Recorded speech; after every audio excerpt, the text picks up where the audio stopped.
क्रीं महाकल्यै नमः। शुभं मस्तु सर्वजगतां परहितनिरता भवन्तु भूतगणा दोषा प्रयन्तु शान्ति सर्वत्र सुखिं भवतु लोकाः। नमस्कार दर्शक बंधु, जय जगन्नाथ। मु आपण मानकर वास्तुवेद ज्योतिर्वेद डॉक्टर शिवत्स कड़ीरत्न आज आपण मानक स्वागत जनाऊँगी आज सप्तांग कार्यक्रम को। दर्शक बंधु, प्रत्येक दिन आम मैंने देखुं आज सप्तांग जो आम जानूँ दिनर कौन रही विशेषत्व। आसतु जानिबा आज दिन हूँ माघ मास मकर 29 दिन रही फेब्रुआरी मास आपणकर 11 तारिख बुधवार रही पंडित बासर रही। तिथि जदि आम देखा नवमी तिथि रोचंती दिन 9:59 पर्यंत यापर दशमी तिथि भोग हे। अनुराधा नामनी नक्षत्र रोचंती दिन 10:53 पर्यंत यापर ज्येष्ठा नक्षत्र आसबे।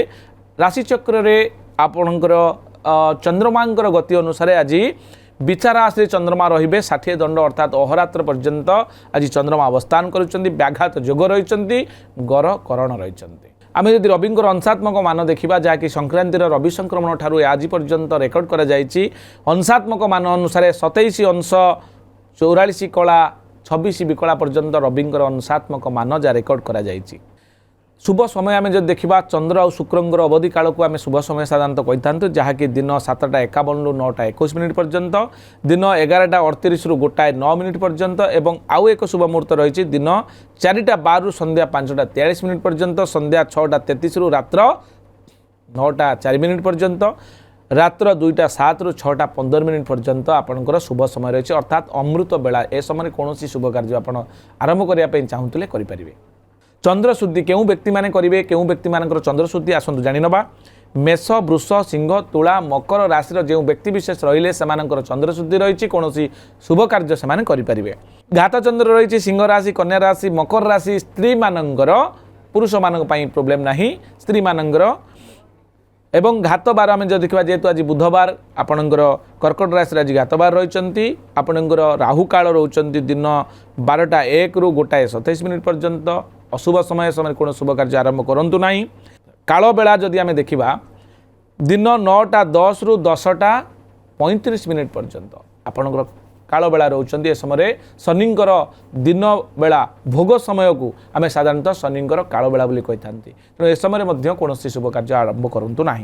निषिद्ध खाद्य हिसाब से आज आपण रही लाउ एवं कलम। दर्शक बंधु, आज दिन में खातु ना कारण ए केते गुड़े खाद्य पर महाजन जैन गतस्य पंथा न्याय अनुसार केते गुड़े खाद्य पर रेस्ट्रिक्शन कराए जमीक आज दिन में लाउ एवं कलम खातु ना।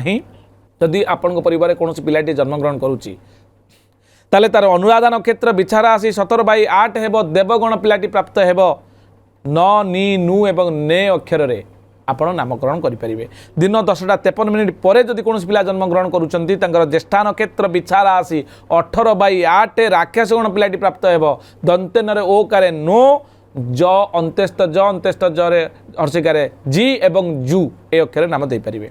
बुधवार थिबारु पिलाटी पांडित्यपूर्ण हेब। एबे आमे जानिबा 12टी राशि राशिफल। मेष राशि रे विपद थिबारु सतर्क रहिबे। वृष राशि रे सुखर दिनटी आज आपण पई अतिबाहित हेबो। मिथुन राशि रे द्रव्य लाभ योग रही। कर्कट राशि रे नूतन बंधु प्राप्त योग रही। आपणकर सिंह राशि रे कलह योग। कन्या राशि रे राज सम्मान आपण पाइबे, कौन जगार को सम्मान प्राप्ति हेबो। तुला राशि रे चक्षु रे पीड़ा पाई पारंती। विचार राशि रे चाष जमी लाभ होबार संभावना रही। धनु राशि रे व्यय को नहीं वृद्धि। आपणकर मकर राशि रे कर्मे सफलता अनुभव करेंगे, कर्म को नहीं सफल हेबे। एवं कुंभ राशि रे आपणकर सहयोग वृद्धि। मीन राशि रे सामान्य लाभ होबार संभावना रही। ये संपूर्ण सूचना। दर्शक बंधु, आज एतिकी पुणी देखा आपण मान सहित आसंता काली आज सप्तांग कार्यक्रम रही। नमस्कार, जय जगन्नाथ।